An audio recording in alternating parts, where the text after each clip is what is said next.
내가 내 스스로 택하고 결정하고 자초한 선택, 결정, 인생의 길들이 있어요.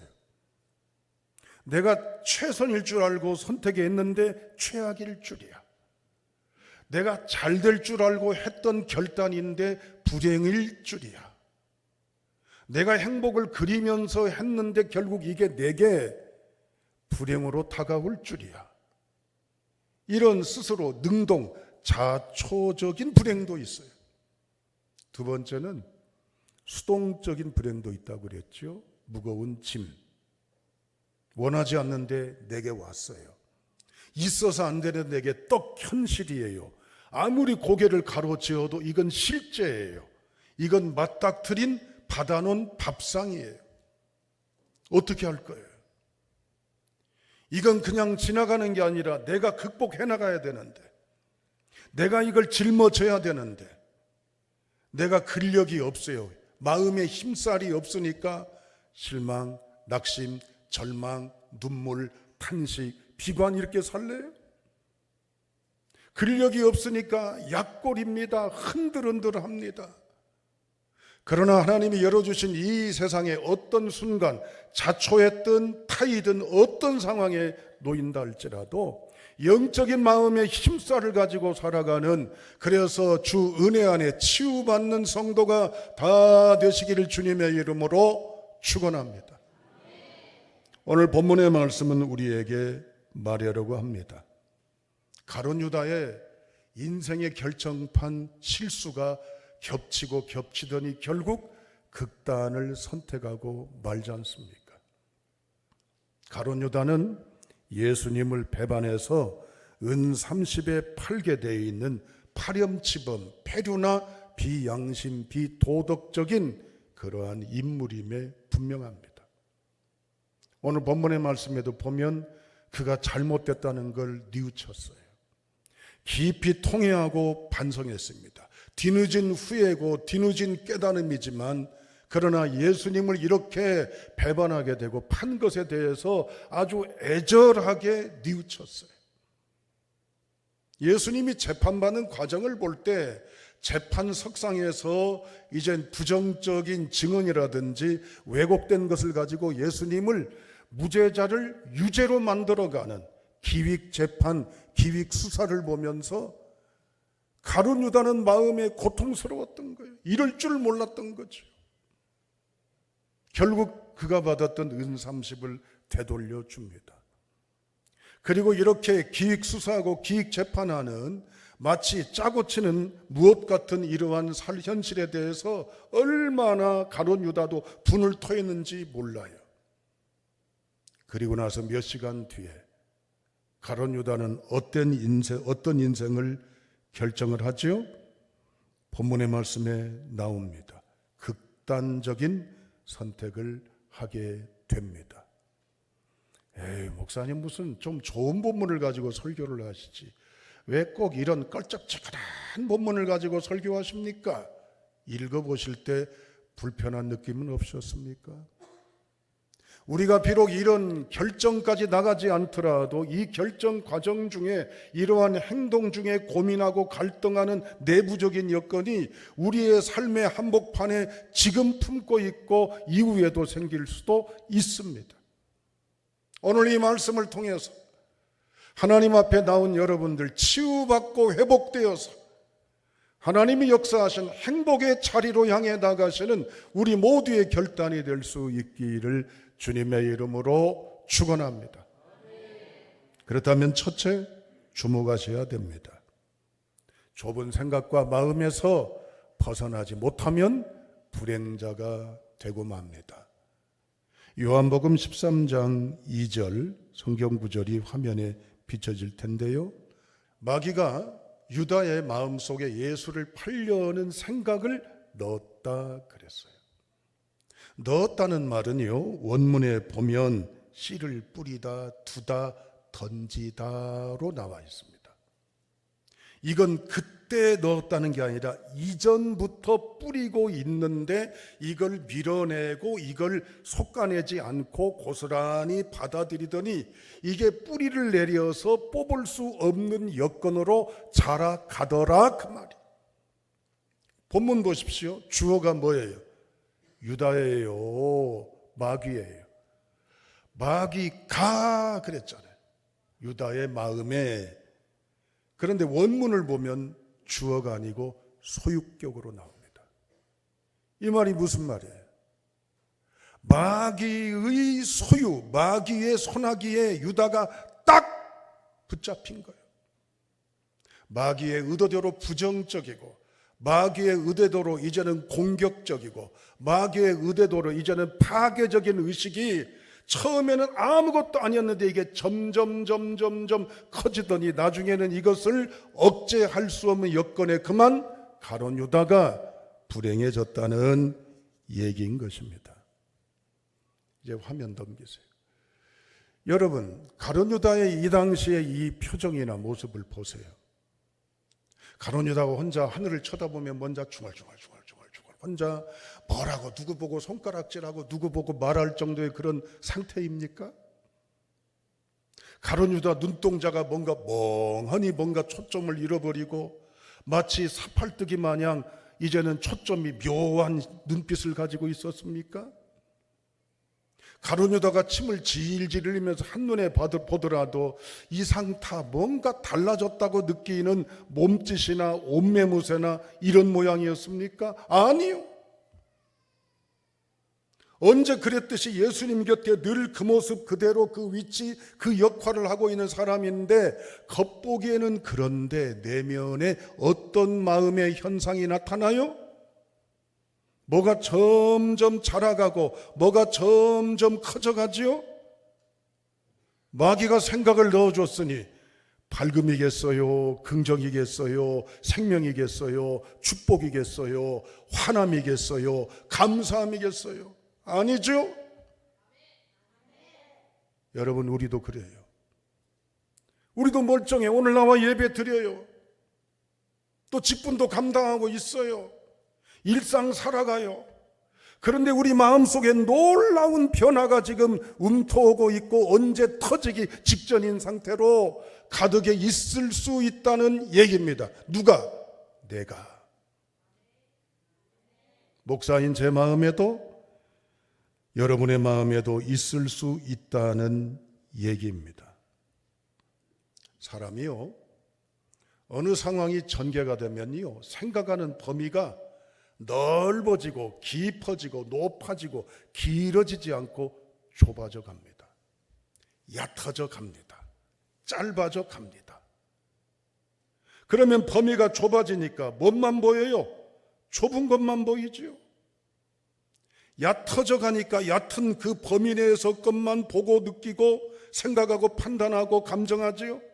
짧은 것만. 이게 우리들의 심리예요. 이걸 일종의 몰입이라고 그런다면, 어떤 것이 충격이 딱 내게 들어오기 시작하고 이게 자라가기 시작하면요, 이게 결국에는 나를 눈을 확 열어주고 내 깊이를 깊게 해주는 게 아니라 좁고 짧고 이제는 좁아지게 만든다는 얘기예요. 여러분, 우리는 살아가면서 그런 감정을 가질 때가 있습니다. 그때 했던 어떤 사람의 그 말이 지금도 이 머릿속에서 여전히 맴돌아. 그때 느꼈던 그 분위기가 여전히 이 가슴을 막 쥐어뜯어. 그때 느꼈던 그 아픔의 상처, 모욕감, 할 것 없는 그 고통이 여전히 나를 압도를 해. 그래서 뭔만 보이는 거예요. 무엇만. 그 말, 그 소리, 그 표현, 그 느낌, 그때 감정. 어떻게 하시겠어요? 이러한 것에 그리스도인이라도 이러한 감정에 몰입될 수 있습니다. 그건 목사나 여러분들아 예외가 아니요. 가룟 유다는 이 생각에 붙잡히니까 예수를 팔려는 마음이 이전에는 갈등도 있었겠지만 좁아져서 결국 강행하게 되었고, 뉘우치고 통회하고 자복했지만 이 마음에 사로잡히니까, 마귀의 생각에 사로잡히니까 어때요? 결국 불행의 끝을 달리게 되지 않습니까? 정신 차리고 보니까 이게 아닌 일이 벌어진 거예요. 내가 대체 무슨 짓을 한 거야? 내가 정말 이런 행동을 했다고? 내가 미치지 않고는 이럴 수가 없어. 내가 왜 이렇게 된 거야? 뉘우쳐도 이미 생각의 범위 깊이, 길이, 높이 그 여건에 포로되어 있다는 얘기입니다. 가룟 유다는 지금 죄책감과 자책감이 겹쳐 있습니다. 죄책감과 자책감이란 얘기는 사전적 의미로 볼 때 잘못에 대해서 책임을 느끼는 마음이라고 나와 있습니다. 그러나 심리적으로는 다릅니다. 죄책감은 내가 뭔가 실수, 과오, 문제를 행함으로써 느끼는 일종의 깨달음, 뉘우침, 아픔이에요. 자책감은 뭘까요? 비도덕적이고 비윤리적인 일을 안 했을 수도 있어요. 그러나 내게 느끼는 실망감, 자괴감, 열등의식, 파괴의식, 고통 이런 거예요. 가룟 유다의 마음속에 이런 마음이 지금 가득 차 있습니다. 그러다 보니 결국에는 이 끝은 뭐예요? 좁은 소견과 좁은 관점에서 보니까 결국에는 절망의 나락에 떨어져서 뉘우치고 불과 몇 시간 뒤에 그는 극단적인 행동을 할 수밖에 없었던 것입니다. 이러한 감정을 가리켜서 전문 용어로 자가르닉 효과라고 합니다. 우리 뇌는요, 다양한 순간 상황 모든 것들을 기억장치에 넣어서 기억하려고 하는데 그 중에 불필요하게 여겨지는 잔가지 것들은 다 털어낸대요. 그러나 충격적이고 잊지 못할 중요한 팩트 있는 것들은 여기에 기억되는데 세월이 지나면 얕아지고 사라지는 게 아니래요. 시간이 해결해 준다? 아니라는 거예요. 세월이 약이다? 그렇게 효과가 없다는 거예요. 여전히 남아있다는 거예요. 그래서 남아있는 이것에 붙잡히니까 여전히 화병으로, 여전히 분노로, 여전히 미움으로, 여전히 상처로 발목 잡혀서 괴로워한다는 거예요. 여러분, 우리가 이런 관점에서 살아갑니다. 어떻게 해야 될까요? 우리는 극단적인 선택은 하지 않았지만 내 마음을 볼 때 내가 지금 환하고 내가 지금 여유롭고 내가 지금 넓어요? 지금 내가 보더라도 뭔가 자꾸 좁은 여건에 갇혀서 바라보고 있는 관점이 아니에요? 그러려면 어떻게 하면 좋을까요? 여러분, 전 세계에서 행복지수를 조사를 해보면 조사한 나라 국가 가운데 항상 앞머리 부분에 있는 나라가 있습니다. 1, 2위를 다투는 나라가 있어요. 그게 어디냐면 덴마크입니다. 덴마크는 왜 이렇게 국민들이 행복하게 여기며 살아간 줄 아세요? 지리적으로나 모든 여건이 풍성하고 강대한 국가가 아니에요. 그런데 국가 행복도가 높은 이유 한 가지가 있습니다. 7살부터 교육 현장에서 행해지는 실제 교육입니다. 그게 뭘까요? 행복을 가르치기 시작합니다. 행복에 대한 의미, 행복에 대한 언어, 마음 갖기, 생각하기, 표현하기, 행동하기.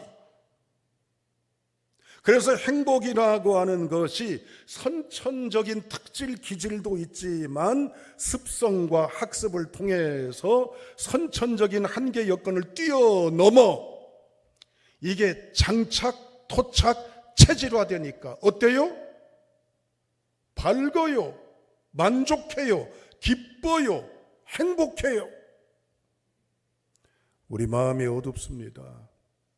예수 안에 있어도 어두워요. 목사도 그럴 수 있다니까요. 예배당에 나와 있지만 우리의 마음은 특정 것에 이제는 좁아져 있는 좁은 시야와 좁은 관점에서 자유하지 못한 채 매여 있는 종일 수도 있습니다. 그러려면 어떻게 해야 될까요? 나를 누가 키운다고요? 내가 키워야 돼요. 내 몸이라고 하는 것은 내 것이지만 내가 방치하면요, 힘살이 커지질 않아요. 탄탄해지질 않아요. 내버려 두면 내 근육은 흐물흐물, 내 근육은 약해지고, 내 근육은 이제는 탄력을 잃어지고, 내 근육은 몸을 지탱할 수가 없는 거예요. 내가 나를 키워가되 힘들더라도 이 몸을 움직이듯 마음을 단련하고 학습해야 될 줄로 믿습니다. 그러려면 어떻게 해야 될까요? 하루에 3번 따라합니다. 감사합니다. 하루에 3번 감사하십시오. 감사할 여건이 없어도 찾아보세요. 그리고 그 고백을 하나님 앞에 드리세요. 하루에 3번 감사하면 1년이면 1095개예요. 제가 얼마 전에 설교 때도 말씀을 드렸습니다. 동천에 걸을 일이 있어서 걷다가 화장실에 갔어요. 갔더니 화장실 앞에 이런 문구가 있는 걸 소개해 드렸잖아요. 하늘에게 행복을 달라 했더니 먼저 내게 감사하라 한다. 놀라운 표현이었어요. 우리가 하나님께 행복을 구하잖아요. 이거 들어주세요, 저거 해주세요, 이거 해결해 주세요, 이거 진정 이루어져야 합니다, 긴급합니다, 시급합니다, 이번만이요. 그런데 감사하라고 그래요. 우리의 생각이 변화되고 마음이 달라지고 언어가 달라지지 않으면 내게 보화를 주셨다고 그랬잖아. 특별 새벽 기도할 때 말이죠. 그런데 이걸 방치해요. 잡초가 무성해요. 가룟 유다의 마음속에 마귀에게 끌려가니까 보이는 건 오직 그리스도의 사랑, 놀라운 역사보다 오직 예수 팔 생각에만 집중되어 있잖아요. 사랑하는 여러분, 어색하고 잊어버리고 때로는 놓칠 경우도 많지만 하나님의 은혜 안에 내 내면의 영적인 체질로 바꿔갈 수 있기를 주님의 이름으로 축원합니다. 그래야 좁은 시야에서 나와 행복해지는 줄로 믿습니다. 두 번째, 가룟 유다에게 끝없는 기회를 주셨습니다. 누가복음 22장 21절 성경 구절이 보여질 텐데 다 같이 함께 읽도록 합니다. 시작.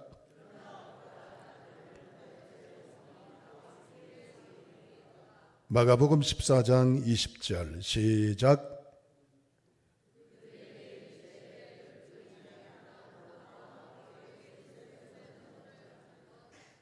그 다음에 마태복음 26장 25절 시작.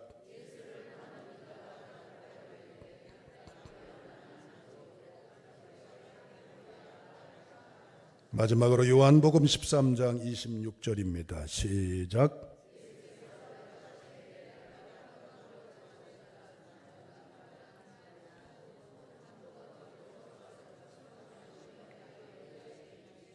아멘. 읽어보신 바대로 예수님은 당신을 팔자를 알고 있었습니다. 그러나 가룟 유다에게 이런 툭툭 던지는 메시지를 통해 가룟 유다로 하여금 팔까 했던 마음이 말까로 바꿔지기를 원했어요. 할까 했던 마음이 안 할까로 바꿔지기를 원했어요. 그런데 결국 어떻게 했죠? 이 들어지는 생각의 격동, 충동을 극복치 못하고 그는 팔 것으로, 할 것으로 하고 말고 진행했던 것을 알 수가 있습니다. 이 마지막 목숨 끊는 장면도 마찬가지예요. 얼마나 많은 고뇌가 있었겠습니까? 얼마나 많은 고뇌와 많은 번민이 이 가룟 유다를 압도했겠습니까? 그러나 이 마음속에 일어나는 이 풍랑 가운데 하나님의 은혜의 생명을 택하기보다는 그가 요동치는 격동에 결정을 내렸던 것을 알 수가 있습니다. 자살을 연구하는 사람들의 연구에 의하면요, 자살자의 거의 50% 이상이 충동적이라고 합니다. 충동, 왔다 갔다 하는 생각에 이 요동치는 경랑 속에 어디를 생각한 거요? 그는 자살을 스스로 생각했다라고 하는 것입니다. 사랑하는 여러분, 뇌를 연구하는 사람들의 말에 의하면 우리 뇌는 주인인 우리한테 끝없이 묻는데요. 주인님, 성질 낼까요? 말까요? 이거 그냥 질러버릴까요? 말까요? 이거 할까요? 말까요? 이걸 끝없이 묻는데요. 그러면 우리가 욱하면 제대로 판단 못하고 그냥 해버릴 수도 있지만, 그렇지 않고 신중해서 판단하면 뭔가의 잘못된 위기나 극한 상황을 뛰어넘어서 지혜로움을 택할 수 있다라고 하는 것이에요. 좁은 생각, 좁은 소견, 좁은 감정에서 빠져나올 수 있기를 주님의 이름으로 축원합니다. 내 마음의 생각이 불쑥 올라와요. 저도 어떤 생각 때문에 예배 올라오기 전까지 왔다 갔다 고민했습니다. 그러나 설교하는 입장이니 하나님이 원하시는 방향으로 딱 정하고 나니까 이게 싹 사라지고 없어졌어요. 사랑하는 여러분, 우리의 삶 속에 부딪히는 수많은 갈등, 감정, 고뇌, 여러 여건들이 나에게 왔다 갔다 한다 할지라도 천천히, 낮게, 주목해서, 신중해서 하나님 의지하시며 결정, 선택하는 지혜가 있기를 주님의 이름으로 축원합니다. 이제 마지막입니다. 가룟 유다 곁에는 누가 있을까요? 물론 예수님 계시지요. 나머지 11 제자들 있고 수많은 예수님을 따르는 무리들이 있습니다. 그러나 가룟 유다의 지금 마음은 누구에게 향하고 있습니까? 대제사장들, 장로들, 서기관들과 의사소통, 교감, 교통하고 있는 것입니다. 내가 누구와 같이 하냐에 따라 나의 환경, 사상, 의식, 삶의 질이 달라질 수 있음을 잊지 않기를 주님의 이름으로 축복합니다. 주님 곁에 있지만 마음은 어디가 있어요? 주님과 함께하고 있지 않잖아요. 여러분 묻습니다. 예배당에 나와 오늘 이 자리에 계셔요. 모습으로 볼 때는 주를 향하고 주밖에 생각 안 하고 주님만을 사모하고 주를 진정 원하는 그러한 관점으로 다 보입니다. 그런데 마음의 운전대는 누구에게 주었습니까? 세상 밖의 친구들? 세상 밖의 다양한 환경과 조건과 상황에 우리는 주님께 내 모든 걸 드릴 수 있기를 주님의 이름으로 축복합니다. 주님과 함께하면 주의 평화가, 주의 진리가, 주의 사랑이, 주의 빛이 내 속에 있는 어둠을 떠나가게 하고 부정을 물리치게 하며 파괴를 몰아내고 생명의 역사로 치유 회복되게 할 줄로 믿습니다. 가룟 유다가 놓쳤던 안타까운 좁은 시야에서 갇혔던 가룟 유다의 인생의 이야기를 보면서 하나님은 둘째 주 우리로 하여금 이 세상을 밟도록 보내어 주십니다. 주의 은혜 안에서 좁은 시야와 관점에 포로가 되지 마시고 감사하시고 축복하시고 만족하시고 행복해 하시는 생각의 색깔로 언어의 변화로 하나님 앞에 살아갈 수 있기를 축원합니다. 그리고 내 속에 이것저것 자꾸 생각이 나요. 그럴 때 욱하고 그럴 때 즉흥적이지 아니하고 그럴 때 하나님의 은혜 안에서 절제하고 좌중한 판단과 생각으로 하나님이 보시기에 아름다운 믿음의 행실의 삶을 향해 나가시기를 축복합니다. 마지막으로 말씀과 기도로 주와 함께 하십시오. 주님의 은혜가 우리 안에 임해서 약속하신 행복이 우리 가운데 누려지는 현장으로 살아가시길 주님의 이름으로 축원합니다.